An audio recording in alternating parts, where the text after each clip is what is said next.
An all-new season of The Secret Lives of Mormon Wives is now streaming on Hulu and Hulu on Disney+. Mom Talk has just been blowing up. Whitney and Jen are on Dancing with the Stars. Taylor is a bachelorette. Saying that out loud is crazy. Like, that is huge. But all the cool opportunities could pull us apart. It's causing issues in everyone's marriage. My whole world is falling apart right now. It's chaos. Watch the Hulu original series, The Secret Lives of Mormon Wives, now streaming on Hulu and Hulu on Disney Plus for bundle subscribers. Terms apply. Start your day with Quaker Protein Instant Oatmeal. The instant oatmeal ready to help you tackle whatever your day brings. Like wrangling your toddler into their car seat. That was fun. Coaching your 6th graders soccer team. Go girls! And carrying all the groceries in one trip. Whew. Try Quaker Protein Instant Oatmeal, granola, and bars. Great taste and a good source of protein. Quaker, bring out the good. Salut à toutes, salut à tous. La conclusion aujourd'hui de Tirreno Adriatico, la dernière étape. Une dernière étape dont le seul enjeu devrait être le vainqueur, parce que les classements ne changeront probablement plus. Isaac Del Toro a 42 secondes d'avance sur Giulio Pellizzari et va remporter le classement général ainsi que le classement de meilleurs jeunes. Au classement de la montagne, Diego Pablo Sevilla a 12 points d'avance sur Johan Bou et il n'y a que 5 points à prendre au cours de cette dernière étape. Donc ça sera bon pour Diego Sevilla s'il arrive jusqu'à la ligne d'arrivée. Puis au classement par points, là c'est un peu plus serré. C'est aussi Isaac Del Toro qui est le leader. Mais aujourd'hui, ça va être un sprinter qui va s'imposer. Et les sprinters, ils sont relativement loin dans ce classement. Et du coup, Del Toro devrait aussi probablement remporter ce maillot-là. Parce qu'en effet, aujourd'hui, le final est plat. Et les sprinters ils n'ont pas été vernis sur cette édition de Tirreno Adriatico. D'habitude, il y a quand même pas mal de sprints. En général, il y a 4 sprints ou 3 par édition. Pour l'instant, il n'y en a eu qu'un, remporté par Tobias Lund Andresen. Donc là, les autres sprinteurs, ils ont pris leur mal en patience. Et aujourd'hui, ils vont s'écharper. Jonathan Milan, Paul Magnier, Jasper Philipsen, Arnaud Delis. Aucun de ces coureurs n'a remporté une étape sur ce tour. C'est quand même assez étonnant. Tobias Lund Andresen sera encore là. Et il faudra bien sûr le surveiller. Et puis on aura plein d'autres sprinteurs. Des coureurs comme Sam Welsford, comme Ivan Garcia Cortina, comme Danny Van Poppel, Pavel Bittner, Luca Mozzato ou Madis Mikkels vont vouloir créer la surprise alors que d'autres sprinteurs ne sont plus là ou abandonnés comme Corbin Strong ou Fernando Gaviria. Mais voilà, aujourd'hui c'est plat, il y aura quand même une ascension à faire, le Ripatranzone, 8 km à 4,6%, au sommet duquel donc, il y aura les derniers points de la montagne mais qui ne seront d'aucune influence sur le classement final. Un petit sprint intermédiaire aussi qui sera complètement inutile avant l'arrivée à San Benedetto del Tronto qui sauvera son Tirreno Adriatico aujourd'hui parmi les sprinteurs. Il n'y en a qu'un qui pourra remporter le bouquet. Pour tous les autres, ça sera une édition. Ils auront tous fait chou blanc. Il y aura donc pas mal de déçus aujourd'hui sur cette 7e et dernière étape du Tirreno Adriatico. Chute de Bellocchi juste devant Armstrong qui est parti dans le terrain. Et attaque de Pierre Roland. Voilà ce que nous disons depuis le début de ce Tour de France. Une chute terrible. Christopher Froome à pied. Mais quelle image du Tour. On n'a jamais vu ça. 100% cyclisme, le podcast du vélo en direct. Ça va Marion? Désolé. Et on est parti pour cette dernière étape. Au profil donc relativement plat, même s'il y a cette ascension plutôt en début d'étape qu'il faudra franchir. Et il y a des attaques immédiatement, avec un coureur de la Pinarello suivi par un coureur de la Jayco.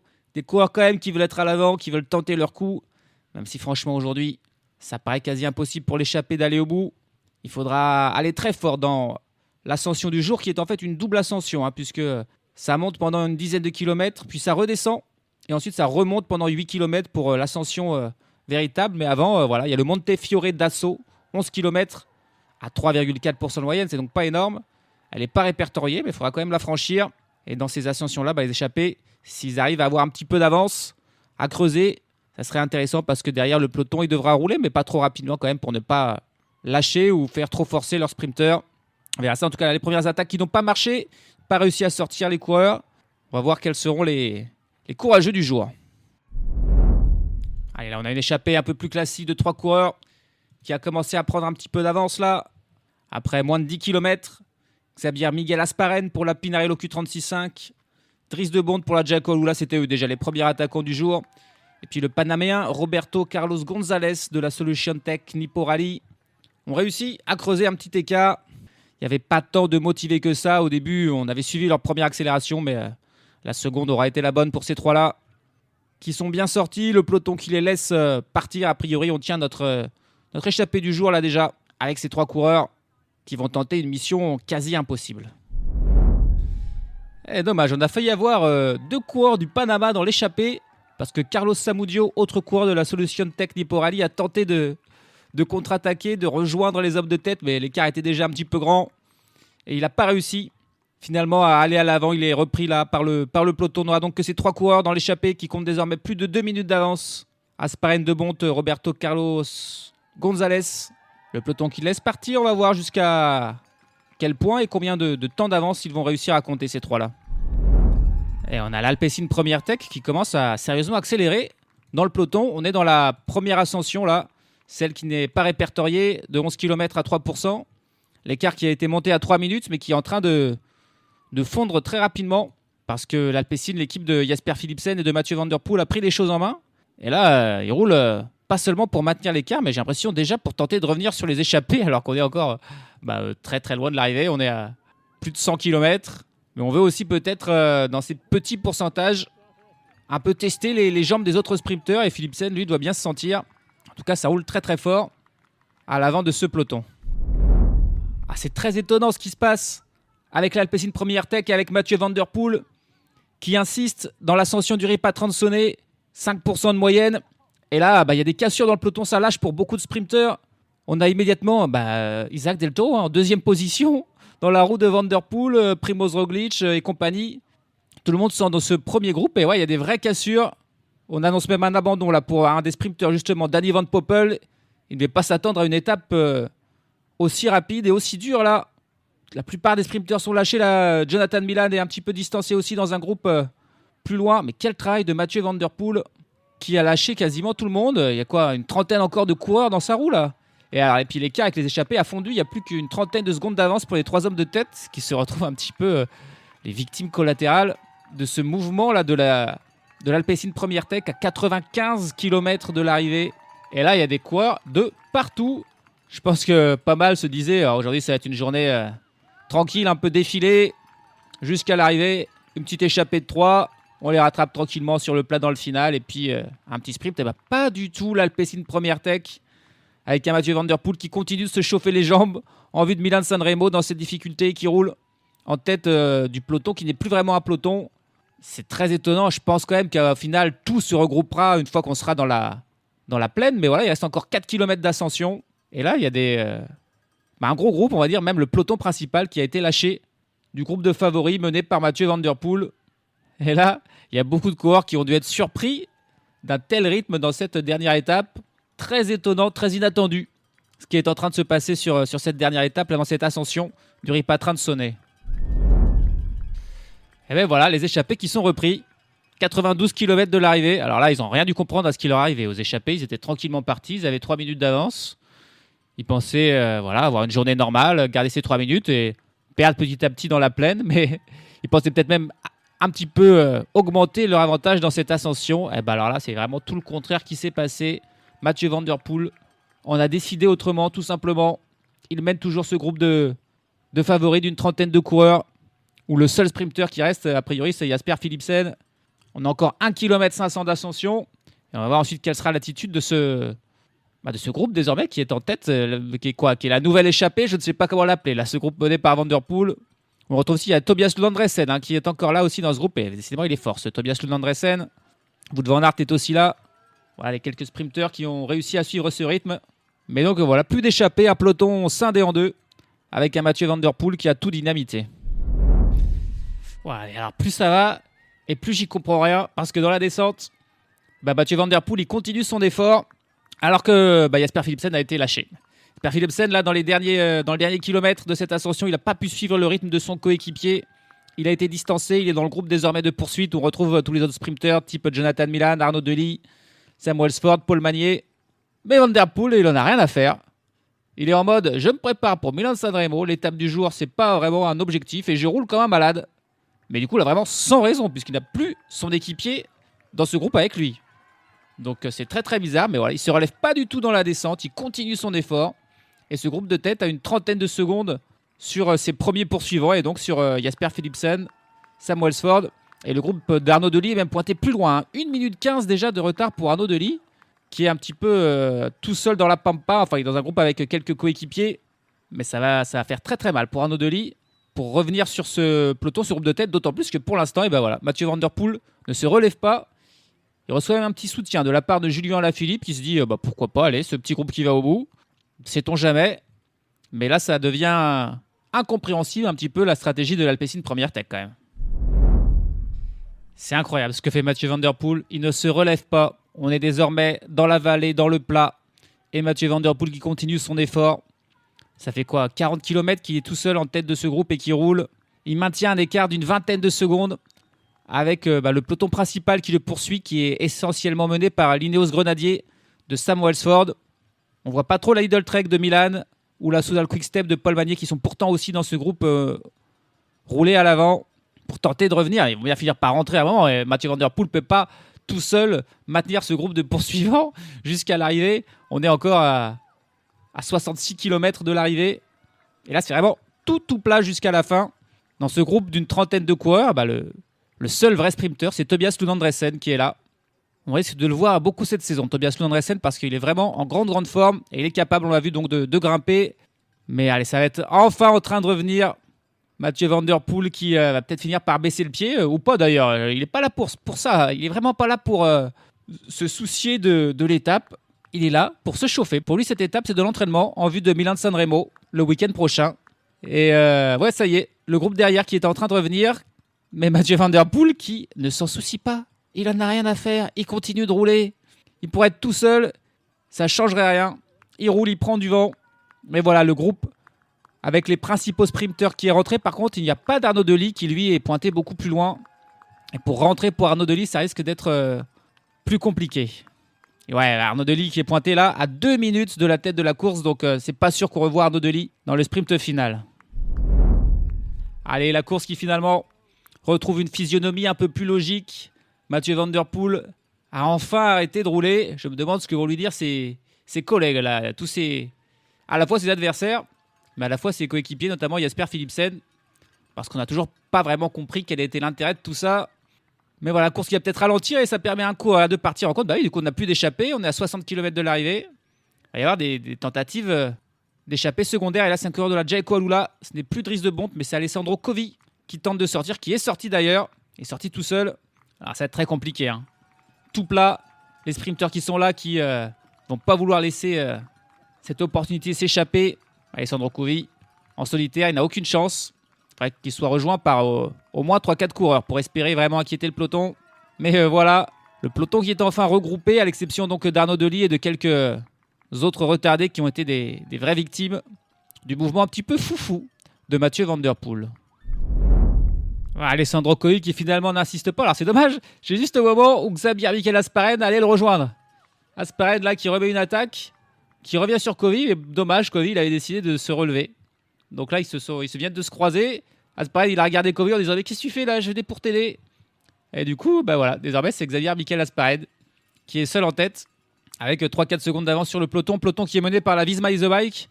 Et pourquoi la Visma Is The Bike mène? Je pense que c'est parce qu'il y a le sprint intermédiaire qui aura lieu dans une quinzaine de kilomètres. Et dans ce sprint intermédiaire, vu qu'il n'y a pas d'échappée, enfin pour l'instant on a juste Asparren seul devant, il y aura des secondes à prendre, 3, 2 et 1 seconde. Et au classement, Matt Jørgensen, 3e du classement général, a seulement 1 seconde de retard sur Giulio Pellizzari. Et donc voilà, il pourrait passer de la 2e à la 3e place. Il y a donc un petit enjeu, voire même un gros enjeu quand même pour ce sprint intermédiaire. On verra ce qu'il en sera, mais c'est certainement la raison pour laquelle la Visma Is The Bike roule désormais à la poursuite d'abord de Covi et maintenant d'Asparren. LifeLock, how can I help? The IRS said I filed my return, but I haven't. 1 in 4 tax-paying Americans has paid the price of identity fraud. What do I do? My refund, though. I'm freaking out. Don't worry, I can fix this. LifeLock fixes identity theft guaranteed and gets your money back with up to $3 million in coverage. I'm so relieved. No problem. I'll be with you every step of the way. 1 in 4 was a fraud-paying American. Not anymore. Save up to 40% your first year. Visit LifeLock.com/podcast. Terms apply. Does it ever feel like you're a marketing professional just speaking into the void? But with LinkedIn ads, you can know you're reaching the right decision makers, a network of 130 million of them, in fact. You can even target buyers by job title, industry, company, seniority, skills, and did I say job title? See how you can avoid the void and reach the right buyers with LinkedIn ads. Spend $250 on your first campaign and get a free $250 credit for the next one. Get started at linkedin.com/campaign. Terms and conditions apply. Allez, on va arriver à ce sprint intermédiaire et ben voilà, la Visma Leaseback a 5 coureurs. Là, on fait vraiment un énorme train pour Matteo Jorgensen. Mais Gio Pellizzari, il a bien compris que sa deuxième place était en danger. Il va se mettre aussi dans le mix et on a vu que c'était un bon sprinter, un bon finisher. Et puis il y a Tobias Aland Johannesen qui est aussi dans le coup. Alors Johannesen, c'est pas pour les secondes ou pour le classement, c'est pour le maillot de meilleur sprinter. Parce que pour l'instant, il est deuxième de ce classement à 4 points de Del Toro. Et il y en a 5 à prendre pour celui qui passerait en tête. Donc voilà, si Tobias Aland Johannesen passait en tête, il remporterait ce maillot de meilleur sprinter très certainement à la fin. Donc voilà, il y a plusieurs enjeux. Mais c'est clairement la Visma qui a le plus gros effectif et qui veut absolument amener Jorgensen avec un Wout van Aert comme lanceur, évidemment. Ça aide. Pour Tobias Aland Johannesen, il y a Jonas Abrahamsen qui est là pour le lancer. Pellizzari a lui aussi un équipier avec Primoz Roglic qui est là pour l'aider. Allez, c'est parti avec Jorgensen qui lance. Tobias Aland Johannesen, Wout van Aert qui continue aussi son effort. Ça va être pour Jorgensen. Et ça va être pour Matteo Jorgensen qui prend les 3 secondes. C'est Wout van Aert qui a continué son effort, qui doit prendre la 2e place. Et dommage pour Tobias Aland Johannesen qui ne prend que la 3e place et qui ne pourra pas prendre du coup ce maillot de meilleur sprinter. Alors qu'est-ce qui se passe là? Il y a Giulio Pellizzari qui contre. Giulio Pellizzari, il est dégoûté. Il sait qu'il vient de perdre sa 2e place. Et du coup, il tente un truc un peu improbable de partir en contre tout seul là. On est à 43 km de l'arrivée. Le final est tout plat. Il n'y a que des sprinters dans le peloton derrière lui. Ça n'a évidemment aucune chance de marcher. C'est en plus une réaction d'orgueil. Voilà, il est repris. Matteo Jorgensen qui lui fait un petit check. Et par contre, il y a un coureur de la Giacomo Lula qui a continué lui aussi son effort un petit peu suite à cette attaque de Pellizzari, mais qui va aussi se relever, tout comme Kovi l'a fait, tout comme Miguel Aspared l'avait fait auparavant. C'est pas la peine d'essayer. Ça sera un sprint aujourd'hui. Et on est trop près de l'arrivée pour tenter de former une échappée. Mais s'il y a encore des coureurs qui essayent là avec un coureur de l'UNO-X, l'inévitable Jonas Abrahamsen, Alessandro Kovi qui tente d'y retourner. Voilà, des coureurs qui sont intéressés pour tenter de former une échappée dans ce final, mais c'est quasiment impossible. Tous les équipiers des sprinteurs qui suivent tous ces mouvements et qui empêchent quiconque de sortir. Si Arnaud Delis remporte l'étape du jour, il pourra rendre une fière chandelle à ses équipiers qui l'ont enfin ramené dans le peloton finalement à 32 km de l'arrivée. Arnaud Delis qui arrive à revenir de l'arrière dans un peloton qui s'est enfin calmé aussi. Il n'y a plus d'attaque, il n'y a plus de Van Der Poel qui roule comme un dingo, il n'y a plus la Visma qui veut amener Jorgensen vers le sprint intermédiaire et donc c'est plus calme. Et ça a permis à Arnaud Delis. Il y avait aussi Luca Mozzato avec lui, un autre petit sprinter dans ce groupe qui peuvent pousser un grand ouf de soulagement. Essayer de reprendre un petit peu leur souffle là pendant une vingtaine de kilomètres avant de se placer pour le final. Il a perdu beaucoup de force Arnaud Delis, mais il est là et il pourra quand même disputer sa chance. Décidément, la Giacomo Lula, ils n'ont pas le sprinter. C'est clair parce qu'ils essayent encore et cette fois-ci, on a vu Dries de Bondt essayer en échapper, on a vu Alessandro Covi essayer tout seul. Et ben ils y vont ensemble. Alessandro Covi et Dries de Bondt qui sont sortis, qui tentent un coup à 20 km de l'arrivée.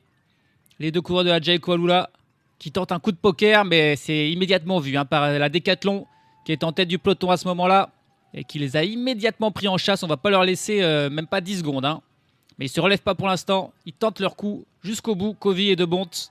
Même si c'est une nouvelle fois quasiment impossible, ils ont beau être deux. Il faudrait qu'ils soient toute l'équipe, il faudrait qu'ils soient les 7 coureurs de la Giacomo pour espérer maintenir ce peloton à distance jusqu'à l'arrivée. Le coup de la Giacomo n'a pas marché, mais par contre il a donné une aspiration à l'UNO-X de faire pareil avec deux coureurs là de l'UNO-X qui viennent de sortir. Et parmi eux, bien sûr, Jonas Abrahamsen qui est lancé par son équipier, voilà, qui se relève d'ailleurs un petit peu rapidement. C'était juste pour lancer Abrahamsen qui sort 7 km de l'arrivée. C'est bien un coureur qui peut le faire, c'est lui, même si ça paraît très très compliqué. En tout cas, il a réussi à prendre plus d'avance que ne l'avait fait le duo de la Giacomo tout à l'heure. Il a bien déjà 4-5 secondes. Et pour l'instant, c'est les équipes des leaders qui travaillent. C'est les équipes de la Team Emirates et de la Visma qui protègent leurs leaders avant la ligne des 3 km où ensuite ils pourront se reposer, reculer dans le peloton, laisser les équipes de sprinteurs prendre le lead. Mais du coup, eux, que Jonas Abrahamsen aille chercher la victoire d'étape, ça les inquiète pas trop. C'est pas leur priorité. Et donc Jonas Abrahamsen, il en a profité pour prendre un petit peu d'avance. On va voir jusqu'à quand il va pouvoir résister. Voir s'il réussirait l'incroyable exploit de résister jusqu'au bout. Comment ne pas apprécier ce coureur? Comment ne pas aimer Jonas Abrahamsen, qui encore fait un sacré numéro. Il passe à l'instant la banderole des 3 km de l'arrivée. Il a exactement 11 secondes d'avance sur le peloton qui va désormais être pris en main par les équipes de sprinteurs, qui va accélérer le rythme évidemment. La pique-nique post-Enel de Pavel Bittner aux avant-postes. La Tudor de Luca Mozzato aussi bien placée. L'Alpecin Première Tech est un petit peu désorganisée pour Philipsen. Oh, la chute avec justement des coureurs de l'Alpecin Première Tech qui ont été pris dedans. Et c'est Jasper Philipsen. Et il y a un coureur de la Soudal Quick-Step aussi qui est là. Est-ce que c'est Magnier? C'est Paul Magnier. C'est Paul Magnier aussi. En plus, il reste au sol. Paul Magnier, c'était vraiment au tout début du peloton. Ouais, c'est Philipsen et Magnier qui tombent, qui sont un petit peu poussés par un coureur de l'Ineos où il n'y avait pas la place de passer. Oh, la chute de deux des principaux favoris du jour. Et pour l'instant, on est à 2 km de la ligne. Il y a Jonas Abrahamsen qui continue son effort. Et il y a 2 équipes de moi qui vont se livrer à sa poursuite parce que ni Philipsen ni Magnier ne vont pouvoir sprinter. C'est la Tudor qui mène désormais. La NSN qui est aussi bien placée. Ils n'ont pas Corbin Strong, mais ils ont encore Oded Kogut qui est là pour faire le sprint. Arnaud Delis est là dans les premières positions aussi. Jotan Milan est là, mais il n'a pas trop d'équipiers. Je crois que Simone Consoni, Max Walscheid ne sont pas là.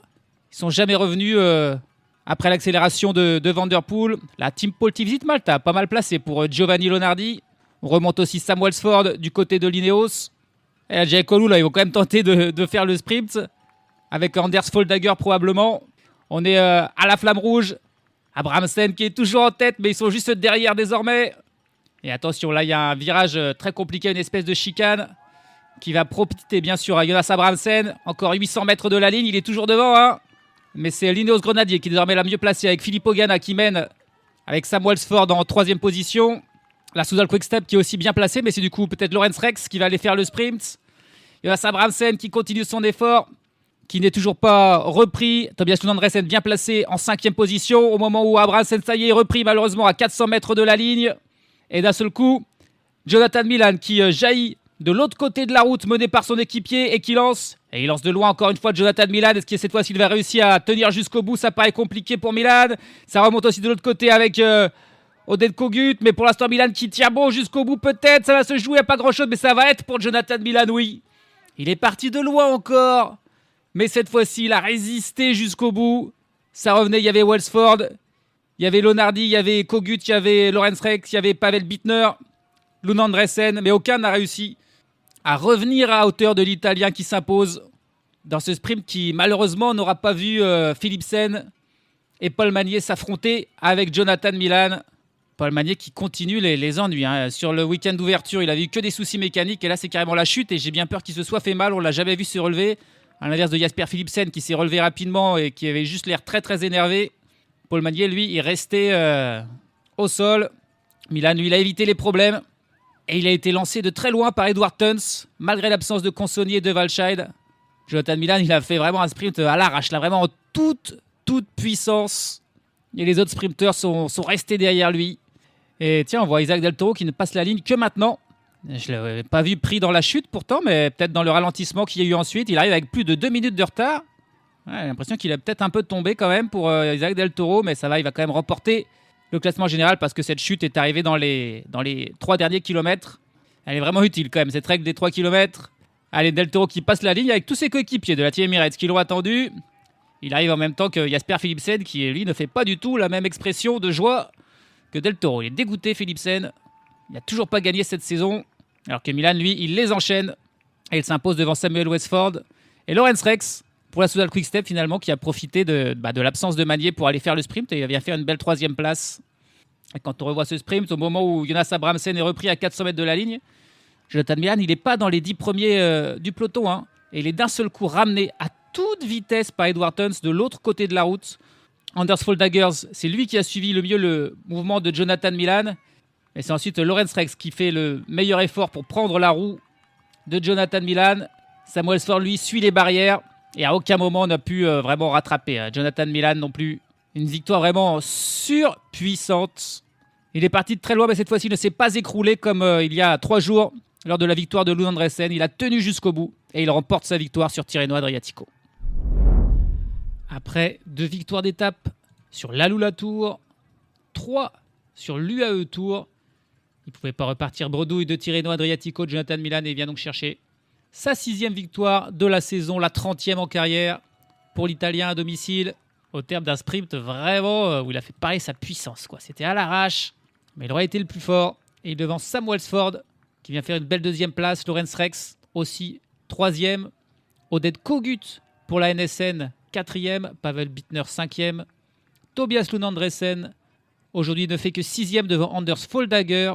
7e, Arnaud Delis, qui a pu participer au sprint, bien qu'il était absent du peloton pendant les 3 quarts de la course, termine 8e devant Giovanni Lonardi pour la Pole Visit Malta et Ivan Garcia Cortina pour la Movistar. Un sprint donc sans Jasper Philipsen et Paul Magnier qui sont arrivés plus tard, en compagnie notamment de Del Toro, qui était pris dans cette petite chute dans le final, mais qui sont classés dans le même temps que tout le monde. Dernier du jour, c'est un petit gruppetto avec notamment des coureurs comme Vincenzo Albanese, comme Tord Gudmestad ou Simone Consoni, les habituels lanceurs de Lund Andresen et de Milan qui étaient là. Davide De Preto, le coureur de la Jayco Alula, termine dernier à 7 minutes et 53 secondes. Quelques abandons de plus aujourd'hui. Samuel Fernandez, Danny Van Poppel, Gianni Moscon, Cédric Belens, Mathias Tenico et Andreas Kron ont jeté l'éponge lors de ce dernier jour de Tirreno Adriatico. Un Tirreno évidemment remporté par Isaac Del Toro, le Mexicain, qui après avoir remporté le classement général de l'UAE Tour, fait 3e d'Estrade Bianche. Eh bien, il remporte le classement général de Tirreno Adriatico. Incroyable, en pleine forme, 25e victoire en carrière, seulement 22 ans. On va en manger du Del Toro dans les années à venir.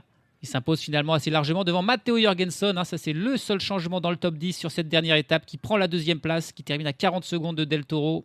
Gilles Pellizzari, finalement 3e à 42 secondes. Tobias Aland Johannesen, auteur lui aussi d'une très belle compétition, très belle semaine de course, 4e à 1,14 devant Primoz Roglic. Giulio Ciccone, Santiago Buitrago, Ben Illy, Magnus Sheffield et Alessandro Pinarello complètent le top 10 de ce classement général. Isaac Del Toro qui vient remporter aussi le classement par points. Dommage pour Tobias Aland Johannesen qui termine juste 2 petits points derrière Del Toro. Del Toro, il a fait 2 deuxièmes places et 1 première place, alors que Tobias Aland Johannesen, il a fait 1 fois 2e, 1 fois 3e et 2 fois 4e. Ça explique son bon classement, mais pas suffisant pour enlever ce maillot des épaules de Del Toro. Giulio Pellizzari est 3e de ce classement devant Mathieu Van Der Poel et Matteo Jorgensen. Au classement de la montagne, Diego Pablo Sevilla, grâce à 3 échappées lors des 3 premières étapes, a sécurisé ce maillot. Le coureur de la Team Polti Visit Malta qui sera très heureux de remporter un maillot distinctif sur une course World Tour. Il devance Johan Bou, Isaac Del Toro, Timo Kilic et Michael Valgren. Enfin, classement du meilleur jeune, Isaac Del Toro bien sûr, n'a que 22 ans, remporte ce maillot devant Pellizzari, devant Magnus Sheffield, Alessandro Pinarello et Guillermo Thomas Silva, 5e de ce classement. Voilà pour ce Tirreno Adriatico qui aura été très intéressant, des très belles étapes. La victoire de Michael Valgren comme la plus notable et la plus belle des étapes. Désormais, on va se tourner vers le premier monument de la saison. Aujourd'hui, Mathieu Van Der Poel, il a fait cette étape pour se chauffer pour ce monument et il a l'air chaud. Ça sera le week-end prochain, ça sera Milan-San Remo évidemment. Face à lui, Tadej Pogačar comme son principal adversaire. Enfin, le premier duel entre les deux ogres du cyclisme. Et on a déjà hâte de voir ça évidemment sur 100% cyclisme. Salut à tous, salut à toutes.